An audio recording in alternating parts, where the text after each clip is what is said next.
oublié la plateforme d'information locale nantaise de référence à l'heure actuelle. C'est quoi? C'est 1, à 4 h du matin, il arrache un homme à la loi. 2, un McDo traqué hier soir. 3, le clash entre François Pape et François Paoli. 4, il plonge dans la mort pour sauver un inconnu, le même fait divers. Et 5, on a Mélinette, les Humains, Fanton, donc 4 faits sur 5 qui sont quand même dans les papiers les plus lus de cette plateforme. C'est un fait. Alors les faits divers, c'est pas que du viol, c'est pas que du beurre, c'est pas que du sanguin, du glauque, il y a aussi du fun, insolite, des trucs complètement absurdes, des conflits de voisinage juste délirants et qui valent vraiment le coup d'être racontés et qui apportent un peu la légèreté. Donc là, on voit qu'il y a une matière, il y a un potentiel d'audience, ça c'est certain. En termes, par contre, de collecte de cette information, donc d'aller collecter la poule aux œufs d'or, et bien paradoxalement, c'est un vrai paradoxe, il y a finalement assez peu de monde, assez peu de médias. Pourquoi? Pour couvrir les faits divers, il faut déjà des gens qui sont presque à plein temps, et donc avoir des débouchés derrière. France Bleu, France 3, ça ne va pas valoir le coup pour eux de mobiliser un journaliste à plein temps pour aller faire 30 secondes ou pas d'information dans leur journal. Donc ce type de média ne va pas mobiliser de journalistes sur la poule aux œufs d'or. Qu'est-ce qui va rester? Il va rester la presse écrite, il va rester Ouest France, il va rester Presse Océan, il va rester des bonnes 20 minutes de temps en temps. Mais pour Ouest France et Presse Océan, parce que ce sont eux qui peuvent couvrir le plus les faits divers, mais en fait ils vont en mettre le moins possible sur Internet. Parce que là aussi, comme je dis, c'est la poule aux œufs d'or. Ça veut dire que s'ils mettent tout sur Internet, ils fusillent leur print. Donc en fait, ils vont mettre juste un peu, ils vont faire un peu de teasing, un peu de breaking news. C'est juste très frustrant pour les lecteurs.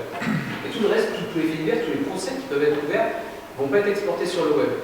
Parce que là aussi, on n'exporte pas tout un journal payant gratuitement sur le web, parce que là, on flingue le business model du prix. Tout ça pour dire qu'il y a un espace, en fait, un espace qui se libère pour nous, pour aller couvrir toute cette actualité, et qu'il y a un débouché. Notre projet, donc, il y avait effectivement ces cactus, ça c'est un nom qui peut bouger. En quoi il se démarquerait? C'est qu'il paraît des faits divers maintenant, et pas demain, une fois que c'est passé dans le pays. On parle des médias, des faits divers en temps réel. On va en parler de tout le fait divers, et pas seulement du breaking news, et pas seulement du teasing. On met tout maintenant sur le... Et surtout, ça va être le fait divers d'ici, un fait divers géolocalisé.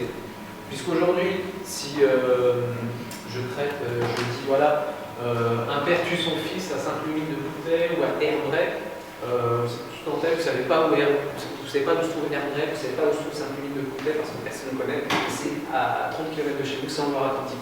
Et ça, on peut le visualiser sur le Google Maps. Et on peut le géolocaliser. Donc en fait, notre projet, Cactus, ça serait donc d'avoir un pure player local de faits divers qui soit donc géolocalisé. C'est-à-dire que le lecteur, sur sa tablette, sur son smartphone, va savoir tout ce qui se passe à côté de chez lui. On respecte là une règle médiatique du mort kilométrique. C'est-à-dire, c'est quoi le mort kilométrique? Ça veut dire qu'on s'intéresse plus à un mort à 1 km de chez soi que 800 morts à 800 km de chez soi. C'est une règle. Et donc, voilà, donc du coup, ce projet, il existerait comme ça. Il y a plus, en termes de business model, ça reste à affiner. On peut dire qu'on a un gros potentiel d'audience. Donc potentiellement, une grosse masse à aller apporter à un annonceur. En valoriser, on peut dire, là, on a une audience, on a un public à vendre. Ça peut être une chose. Et une autre source, ça peut être exploiter les données qu'on va collecter auprès des faits divers. Ça peut être, je ne sais pas, le nombre de vols dans tel secteur, ça peut être, je ne sais pas, le nombre d'incarcérations, je ne sais rien, des données qu'on peut exploiter en application externe, dont on va vendre ces données à des gens qui pourraient les exploiter. Puisque, je vous rappelle, on est les seuls pratiquement dessus.